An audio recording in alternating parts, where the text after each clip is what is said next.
BCCI వార్షిక contract Shreyas Iyer, Ishan Kishan కు దక్కిన స్థానం. ఆంధ్ర క్రికెటర్ నితీష్ కుమార్ రెడ్డికి కూడా చోటు.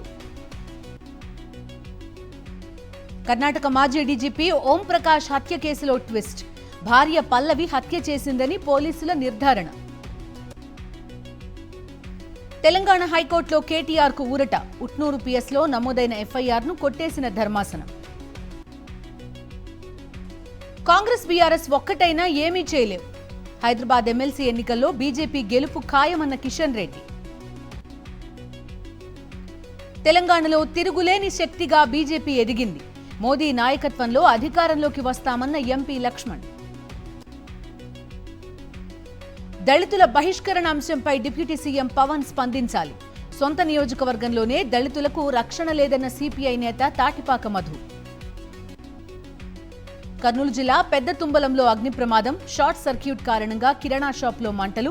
40 లక్షల వరకు ఆస్తి నష్టం జరిగినట్టు అంచనా. పల్నాడు జిల్లా సుభానీనగర్లో ప్రమాదం. మంటల్లో కాలి బూడిదైన ఆట బొమ్మల దుకాణం. ప్రకాశం జిల్లా మార్కాపురంలో లక్ష్మీ చెన్నకేశవ స్వామి బ్రహ్మోత్సవాలు.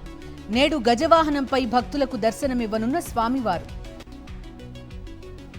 తిరుమల శ్రీవారి మెట్ల మార్గం వద్ద రోడ్డు ప్రమాదం. జీప్ని ఢీకొట్టిన ఆటో, ప్రయాణికులకు గాయాలు.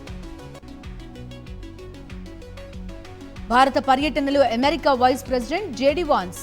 సాయంత్రం మోదీతో భేటీ, ద్వైపాక్షిక అంశాలపై చర్చ. నేపాల్లోని ఖాట్మండూలో ఆందోళనలు. మళ్లీ రాచరిక పాలన రావాలని నినాదాలు.